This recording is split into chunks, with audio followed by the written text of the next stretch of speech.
दीपक जी, भ्रष्टाचार का स्मारक है वो, क्रांति के भ्रष्टाचार का स्मारक है और स्क्रिप्टेड था अखिलेश यादव का पूरा श्रद्धांजलि समारोह। करेंगे तो मैं बात कर पाऊंगा ना। जी जी, बोलिए दीपक जी। हेलो।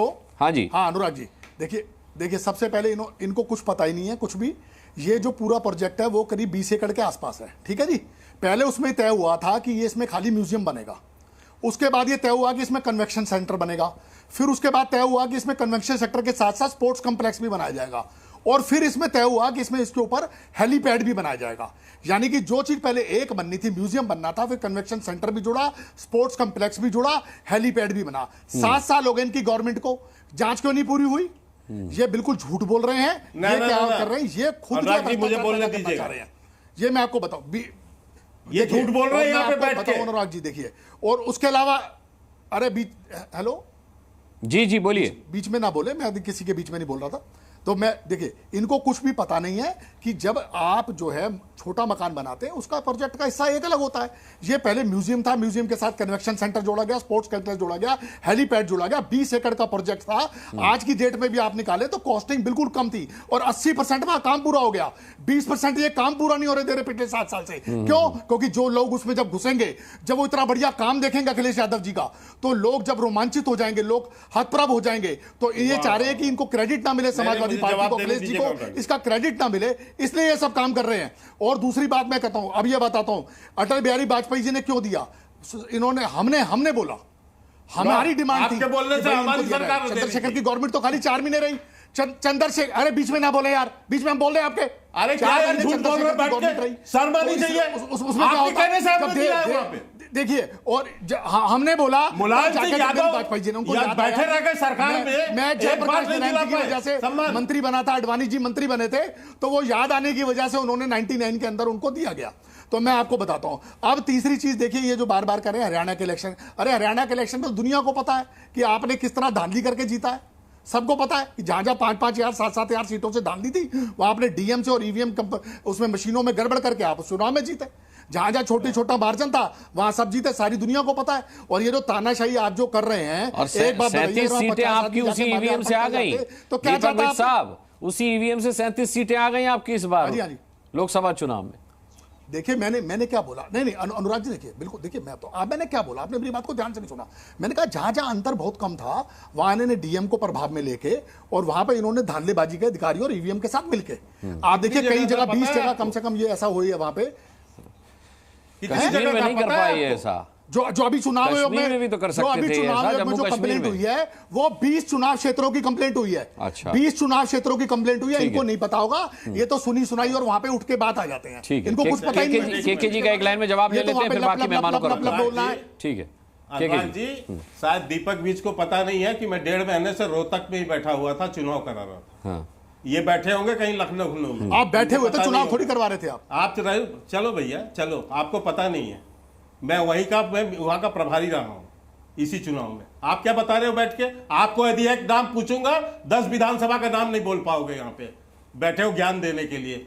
दूसरी बात मैं इनसे पूछना चाहता हूं, अरे क्या यार तुम बेकार की बात मत करो। तुम्हें क्या पता हरियाणा के बारे में? तुम्हें हरियाणा के बारे में तुम्हें पता है क्या वहां पे जातिगत समीकरण है? कितनी बार सीटें हैं? बेकार की बात वहां पे कर रहे हो। पैसे मांगने के अलावा भ्रष्टाचार करने के अलावा हरियाणा को कहानी तुम्हारे बारे में लखनऊ में सबको पता है कि तुम वहां पे कितना पैसा खा रहे हो। सबको पता तुम्हारे बारे में। तुम्हारी 10 बार तो रिपोर्ट हो रही है। सरकार जब आएगी सबसे पहले एफआईआर सबको पता तुम्हारे बारे में। अच्छा दीपक जी, एक बार बात पूरी हो जाने दीजिए केके शर्मा की। हरियाणा के नोएडा के सब कह रहे हैं कि ये आदमी सारे बात पूरी हो जाने दीजिए केके शर्मा की। आपके बारे में सबको पता है, पूरे लखनऊ में पता है। अच्छा केके शर्मा जी, अखिलेश यादव ने यह भी कहा है कि योगी जो है वो जेपी का इतिहास नहीं जानते।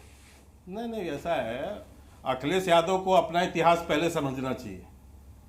जो आदमी अपने पिता का सम्मान नहीं कर सकता, यदि सरेआम जनता के सामने मंच से माइक छीनकर मुलायम सिंह यादव को अपमानित कर सकता है और यदि मंच से उतार सकता है, वो क्या जेपी का सम्मान करेगा? अपने पिता का सम्मान नहीं कर पाए। अरे भारत हमने दिया सम्मान मुलायम सिंह जो को। अब एक मिनट सुन लीजिए पूरी बात। उन्होंने तो अपने पिताजी के मरने पे पूरा हिंदू कर्म कांड किया। नाम नहीं लेना चाहता। एक दिन भी वो अपने पिताजी के मरने पे नहीं गया। एक मिनट सुन लीजिए। और वो अपनी माताजी के मरने पे उनका कोई कर्म कांड नहीं किया मोदी जी ने। आप बताइए ऐसी पार्टी से आप बिलोंग करते हैं जो अपने माता पिता के संस्कार पूरे नहीं कर पाते, जो हिंदू कर्म कांड से अपना काम औरंगजेब। अरे कहां से कहां पहुंच गई डिबेट भाई? आपकी लड़ाई में हमने डिबेट नहीं डिरेल कहा हो रही गया। है। अब एक मिनट मुद्दे पर रहिए फिर प्रियंका जी का रुख करता हूं मैं। हाँ, जो अपने पिता का सम्मान नहीं कर जैसा सकता वो बोलेंगे क्या जेपी अनुराग का जी, सम्मान तो करेगा वैसा सर? जवाब तो सुनना ये पड़ेगा तो ना। सबको पता है। दूसरी देखिए, आप तो बात, अच्छे तरीके से इन्होंने करवा जो रहे हैं, बजट की बात वो की जब मैं उस ऐसा पे गलत आना बात अच्छा, अपनी करेगा बारी तो पे जवाब बोलिए। देना अपनी बारी पे मैं बोलिए। बजट पे आना चाहता मैं बजट पे कहना चाहता बजट पे 1 साल के अंदर ही 3 बार आप जो है रिवाइज कर रहे हैं बजट को।